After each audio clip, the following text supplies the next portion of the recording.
c'est une formation qui découle d'une demande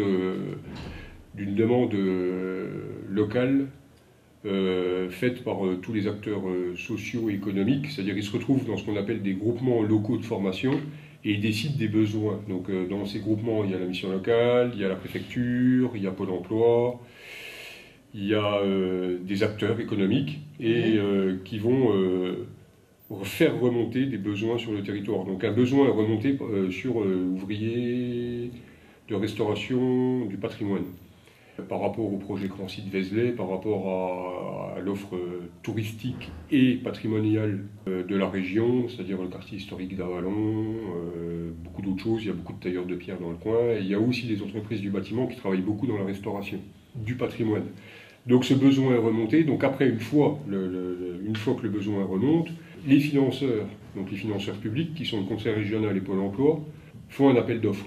Le GRETA s'est positionné, au même titre que d'autres organismes, et c'est le GRETA qui a été cette année retenu pour une formation, on va dire, donc là on rentre dans des termes un peu techniques, donc pour une formation de niveau 4, qualifiante de niveau 4, ouvrier professionnel du patrimoine. Donc on a présenté ce qu'on appelle un certificat de qualification professionnelle, compagnon maçon du patrimoine. Donc c'est pas seulement un chantier, c'est une formation avec des cours théoriques au début, avec des cours pratiques. Donc bien entendu, pour ces cours pratiques, le mieux c'est de faire sur le terrain, donc de trouver un vrai chantier, avec un programme très très précis, avec un nombre d'heures très précis.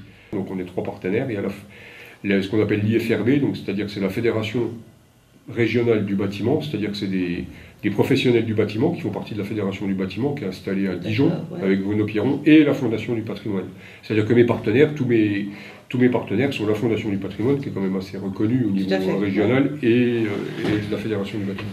Dans le bâtiment, on fait beaucoup de formations, on fait des CAP maçons, CAP couvreurs, mais au niveau de la restauration du patrimoine, oui, c'est la première fois qu'on fait cette formation. Donc après, j'avais déjà des pistes, mais il fallait qu'elles soient concrètes.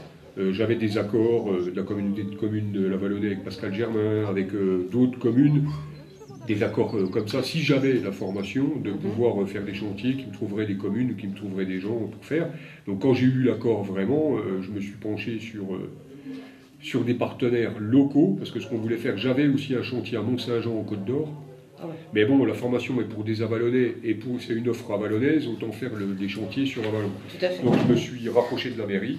Et avec Gérard Delorme, Claude Laboureau de la mairie, on s'est penché sur un chantier qui pouvait être intéressant. Donc on a proposé le chantier des remparts au Verger Conservatoire.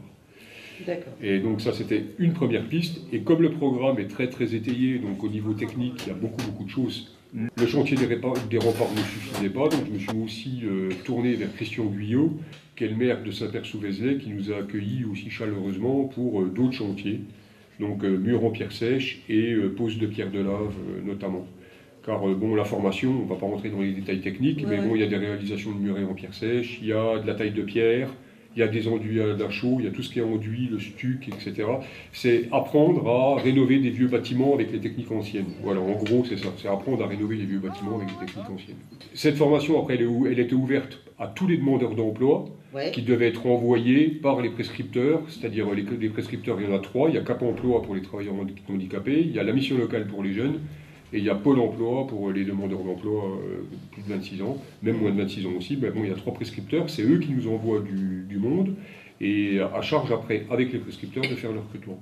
J'ai fait appel à un formateur de la Fédération du bâtiment pour tout ce qui était réhabilitation du patrimoine ancien, amélioration des performances techniques et thermiques du bâti ancien. Le formateur socle qui fait quasiment toute la formation est Bernard Mingard, qui a un master en archéologie, une formation en taille de pierre et qui est sur la Côte d'Or, qui travaille beaucoup avec la Fondation du patrimoine, avec les associations remparts, avec les associations de rénovation de patrimoine, et qui a aussi diplôme en taille de pierre, je t'ai déjà dit, enfin bref, qui est vraiment professionnel qui est vraiment adapté à la formation et qui peut tout me faire. Ici, au chantier des remparts, c'est le support, un des supports de la formation maçon du patrimoine, et donc en partenariat avec la mairie d'Avallon, on restaure ce jardin, une partie du jardin avec ses terrasses.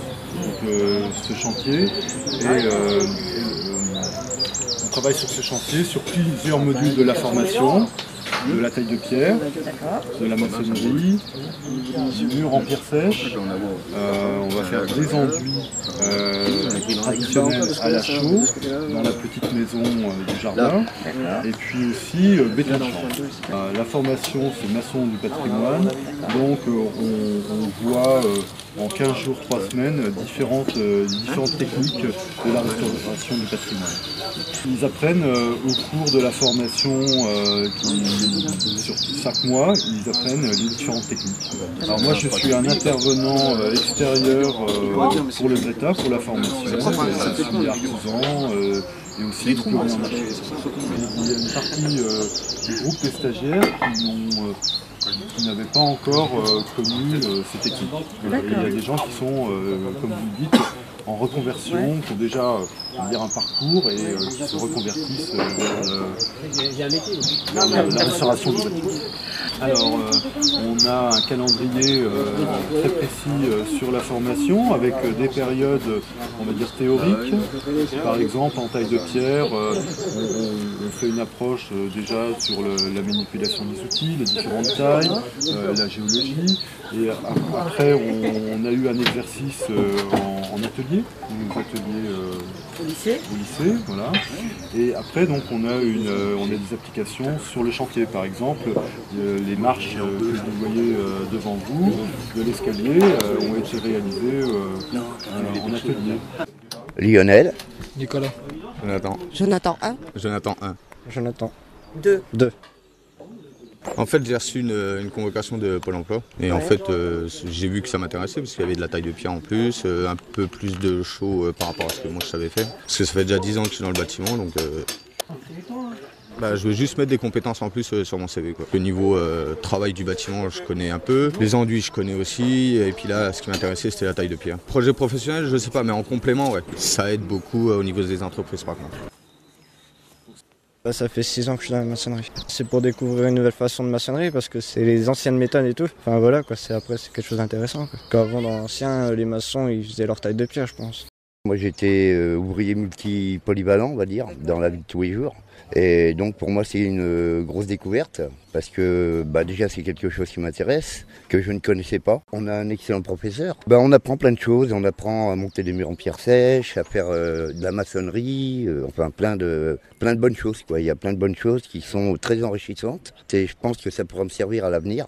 Ne serait-ce que pour moi personnellement. Et puis pourquoi pas si un entrepreneur vient à me prendre, quoi, sur un chantier. J'ai un CAP menuiserie. Moi ça me plaît bien parce que je voulais apprendre déjà la maçonnerie parce que je trouve que c'est un métier d'avenir. Et je voulais apprendre, donc là ça tombe bien qu'il y ait une formation comme ça m'a intéressé. Je préfère la maçonnerie que la taille de pierre, mais après c'est intéressant aussi. C'est pas un métier que je ferais taille de pierre, plus dans la maçonnerie. Je suis fier de faire ça pour la ville, pour les gens. Comme ça ils vont voir un peu ce qu'on a fait sur le chantier.